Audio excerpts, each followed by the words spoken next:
दक्षिण सोलापूर जिल्हा परिषद आणि पंचायत समिती निवडणुकीसाठी अर्जांचा पाऊस पडला। बुधवारी शेवटच्या दिवशी उमेदवारांची तुफान गर्दी झाली। दक्षिण सोलापूर तालुक्यातील जिल्हा परिषद आणि पंचायत समितीच्या निवडणुकीसाठी उमेदवारी अर्ज दाखल करण्याच्या शेवटच्या दिवशी मोठी चुरस पाहायला मिळाली। शेवटच्या दिवशी उमेदवारांनी तहसील कार्यालयात प्रचंड गर्दी केली होती। दक्षिण सोलापूर तालुक्यातील 6 जिल्हा परिषद गटांसाठी एकूण 73 तर 12 पंचायत समिती गणांसाठी एकूण 145 उमेदवारी अर्ज दाखल झाले असल्याची माहिती तहसीलदार तथा सहाय्यक निवडणूक निर्णय अधिकारी किरण जमदाडे यांनी दिली। निवडणूक प्रक्रियेच्या शेवटच्या दिवशी राजकीय वातावरण चांगलंच तापलं होतं। जिल्हा परिषदेसाठी आलेल्या एकूण 73 अर्जांपैकी तब्बल 50 अर्ज बुधवारी एकाच दिवशी दाखल झाले। तसंच पंचायत समितीसाठी आलेल्या 145 अर्जांपैकी 99 जणांनी बुधवारी एकाच दिवशी आपले उमेदवारी अर्ज सादर केले। भाजपसह सर्व प्रमुख राजकीय पक्षांनी आपल्या उमेदवारांना बी फॉर्मचं वाटप केलं। मात्र भाजपनं काही मतदारसंघांमध्ये एकापेक्षा जास्त उमेदवारांना बी फॉर्म दिल्यानं पक्षात पेच निर्माण झाला आहे। पक्षाची अधिकृत उमेदवारी नेमकी कुणाला मिळणार याबाबतची उत्सुकता अजूनही ताणलेली आहे। उमेदवारी कुणाची निश्चित होणार हे अर्ज माघारीच्या दिवशीच स्पष्ट होणार आहे। गटनिहाय जिल्हा परिषद अर्ज संख्या अशी: बोरामणी 20, कुंभारी 13, वळसंग 13, मंद्रुप 11, भंडारकवठे 10,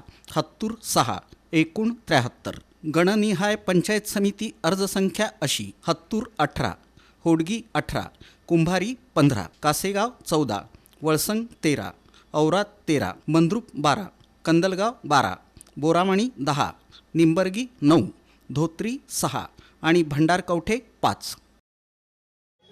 राष्ट्रवादी अजित पवार, राष्ट्रवादी शरद पवार, शिवसेना उद्धव ठाकरे, शिवसेना एकनाथ शिंदे आणि काँग्रेस आम्ही एकत्र येऊन भारतीय जनता पार्टीच्या विरोधात उमेदवारी आम्ही प्रत्येक मतदारसंघात ठरवून घेतलेले आहे।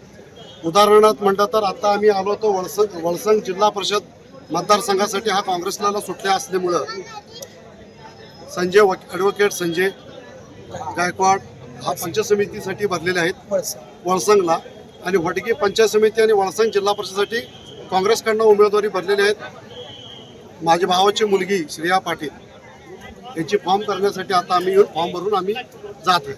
आणि आपलं मतदारसंघात तडवळ मंगळूर जिल्हा परिषद गट जे आहे ते राष्ट्रवादीला सुटलेले आहेत, तिथं कुठला दुसरा उमेदवार भरणार नाहीत।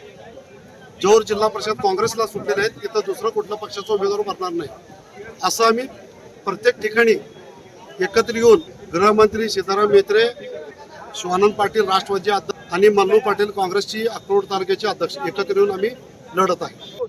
अक्कलकोट विधानसभा मतदारसंघामध्ये राष्ट्रवादी अजित पवार गट, राष्ट्रवादी शरद पवार गट, काँग्रेस आणि म्हेत्रे साहेबांची शिंदे शिवसेना असं आम्ही भाजपच्या विरोधामध्ये सर्वांनी मिळून एकत्रित निर्णय लढण्याचा या ठिकाणी निर्णय घेतलेला आहे।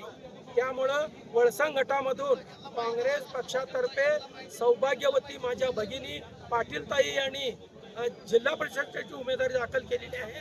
भाजप हा देशामध्ये आणि राज्यामध्ये जी विकासाची धोरणावर चालू आहे त्याच्यापेक्षा भाजप पक्षाच्या नेतृत्वाखाली त्या विकासाच्या गतीला पुढे नेण्यासाठी आणि सचिन दादा आपल्या तालुक्याचे भाजी जाते आमदार त्यांनी आम्हावर विश्वास ठेवून आम्हाला एक जबाबदारी दिली। ही जबाबदारी पूर्ण नेण्याचं काम आणि भाजप पक्षाचं जो कामाचा ओघ आहे आणि जो लोकांचं प्रत्येक जनतेमध्ये भाजपच्या कामं करण्याची वेगळी छबी ही सगळ्या समाजामध्ये पसरलेली आहे, ते काम पूर्ण घेण्याचं काम आम्ही दादाच्या छबीला आणि त्या कामाला हे घेऊन पुढे जाण्याचं काम आम्ही करणार आहे। जसे अहोरात्र काम केले, आम्ही आमच्या भागाच्या विकासासाठी कटिबद्ध आहोत।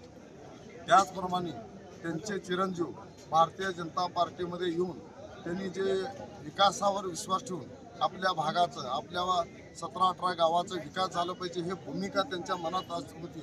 आणि उमाकांत राठोड साहेबांच्या बी मनात आपल्या भागाचा विकास झाला पाहिजे, तालुक्याचा विकास झाला पाहिजे ही भूमिका होती। विकासावर विश्वास ठेवून आज उमाकांत राठोड साहेब असू दे, आमचे वडील कैलासवासी बाबुरावांना विभूती असू दे, आज पंचाप्पा मामा कल्याण शेट्टी साहेब असू दे, त्यांचं जे योगदान पक्षासाठी होतं, त्यांनी जे रवून गेलेलं झाड आहे ते वटवृक्ष झाले स्वामी समर्थासारखं. धोत्री पंचायत समितीमधून शिल्पा महेश बिराजदार हे नामनिर्देशन पत्र आम्ही दाखल केलेलं आहे आणि सर्व मतदारांच्या विश्वासावरती त्यांच्या सर्वांच्या पाठिंब्यावरती हे नामनिर्देशन पत्र दाखल केलेलं आहे आणि नक्कीच सर्वजण आपल्या भारतीय जनता पार्टीला जास्तीत जास्त बहुमत करून उमेदवार निवडून आणतील. दादाच्या माध्यमातून आम्ही ग्वाही देतो की मतदार बंधू भगिनींना जो काही विकास झालेला आहे त्यातनं काय अजून काय थोडंफार राहिला असेल तो विकास आम्ही पूर्ण करण्याचं काम आम्ही सर्व जे काही उमेदवार असतील आणि त्यांना आम्ही देणार सपोर्ट आज आम्ही उमेदवारी भरलेली आहे आणि आम्हाला खात्री आहे की आम्हालाच उमेदवारी भेटेल. परंतु दादाचा आम्हाला शब्द म्हणजे आमच्यासाठी सर्वस्व आहे. दादा जे उमेदवार देतात आम्ही त्याचं पूर्ण सर्वांनी मिळून जे काही इच्छुक उमेदवार आहेत आम्ही निवडून आणण्यासाठी आणि आजपर्यंत जे पोरामी जिल्हा काँग्रेसचा बालेकिल्ला मानला जात होता ते पुसून काढण्याचं काम आम्ही सर्वजण मिळून दादाच्या नेतृत्वाखाली हे काम करणार आहोत.